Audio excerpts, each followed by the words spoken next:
ಚಿನ್ನು ಊಟಕ್ಕೆ ಏನು ಮಾಡ್ಲಿರಿ ಮಧ್ಯಾಹ್ನ? ಭಾಳ ದಿನ ಆತು ನೀ ರೊಟ್ಟಿ ಎಣ್ಗಾಯಿ ಮಾಡಿಲ್ಲ ನೋಡ, ಮಾಡ್ತೀನಿ.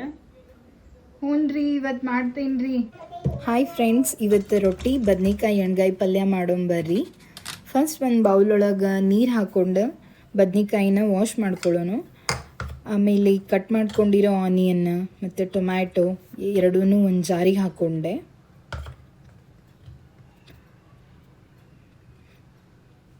ನಾ 2 ಬ್ಯಾಡಗಿ ಮೆಣಸಿನ್ಕಾಯಿ ತೊಗೊಂಡೀನಿ.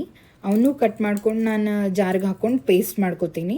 ಪೇಸ್ಟ್ ರೆಡಿ ಆತಿವಾಗ ಒಂದು ಪ್ಲೇಟ್ ತೊಗೊರಿ. ಅದ್ರಾಗ ಖಾರ, ಉಪ್ಪು, ಅರಿಶಿನ ಪುಡಿ, ಶೇಂಗಾ ಪುಡಿ, ಗುರಳ್ ಪುಡಿ, ಅಗಸಿ ಪುಡಿ ಎಲ್ಲ ಹಾಕ್ಕೊಂಡು ಸ್ವಲ್ಪ ಆಯಿಲ್ ಹಾಕ್ಕೊಂಡು ಸ್ಟಫಿಂಗ್ ರೆಡಿ ಮಾಡ್ಕೊರಿ. ಆಮೇಲೆ ಕಟ್ ಮಾಡ್ಕೊಂಡಿರೋ ಬದ್ನಿಕಾಯಿಗೆ ಆ ಸ್ಟಫಿಂಗ್ನ ಫಿಲ್ ಮಾಡ್ಕೊಂಡು ಎಲ್ಲನೂ ಬದ್ನಿಕಾಯಿ ರೆಡಿ ಮಾಡ್ಕೊಳ್ಳೋಣ. ನೆಕ್ಸ್ಟ್ ಒಂದು ಪ್ಯಾನ್ ಒಳಗೆ ಸ್ವಲ್ಪ ಆಯಿಲ್ ಹಾಕ್ಕೊಂಡು ಜೀರಿಗೆ, ಸಾಸಿವೆ, ಕರಿಬೇವು ಎಲ್ಲ ಚಟ್ಪಟ್ ಅಂದಮೇಲೆ ಇದು ಪೇಸ್ಟ್ ರೆಡಿ ಮಾಡ್ಕೊಂಡಿದ್ವಲ್ಲ ಅದು ಹಾಕ್ಕೊಂಡು ಸ್ವಲ್ಪ ಫ್ರೈ ಮಾಡ್ಕೊಳ್ಳೋಣ. ಆಮೇಲೆ ಈ ಬದ್ನಿಕಾಯಿ ಎಲ್ಲ ಹಾಕ್ಕೊಂಡು ಸ್ವಲ್ಪ ನೀರು ಹಾಕ್ಕೊಂಡು ಬೇಯಿಸ್ಕೊಳ್ಳೋಣ್ರಿ. ಒಂದು ಸಲ ಟೇಸ್ಟ್ ನೋಡಿರಿ, ಏನಾರ ಕಡಿಮೆ ಇದ್ರೆ ಆ್ಯಡ್ ಮಾಡ್ಕೊರಿ.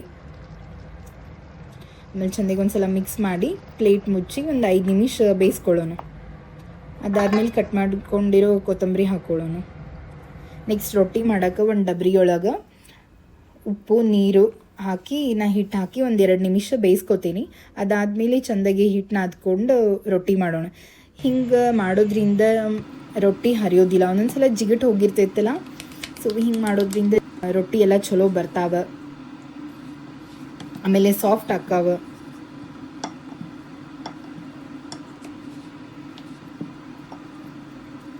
ಹಂಚಕ್ಕಾದ್ಮೇಲೆ ರೊಟ್ಟಿನ ಅದ್ರ ಮೇಲೆ ಹಾಕ್ಕೊಳ್ಳೋಣ. ಒಂದು ಸೈಡ್ ನೀರು ಹಚ್ಕೊರಿ. ಆಮೇಲೆ ನೋಡ್ರಿ ರೊಟ್ಟಿ ಹೆಂಗೆ ಉಬ್ಬಿ ಬರ್ತಾವಂತ ಹೇಳಿ. ಈಗ ರೊಟ್ಟಿ ಎಣ್ಗಾಯಿ ಪಲ್ಯ ನಮ್ಮ ಮನೆಯವ್ರಿಗೆ ಕೊಟ್ಟು ಟೇಸ್ಟ್ ಹೆಂಗಾಗಿತ್ತಂತ ಕೇಳೋಣ. Thank you.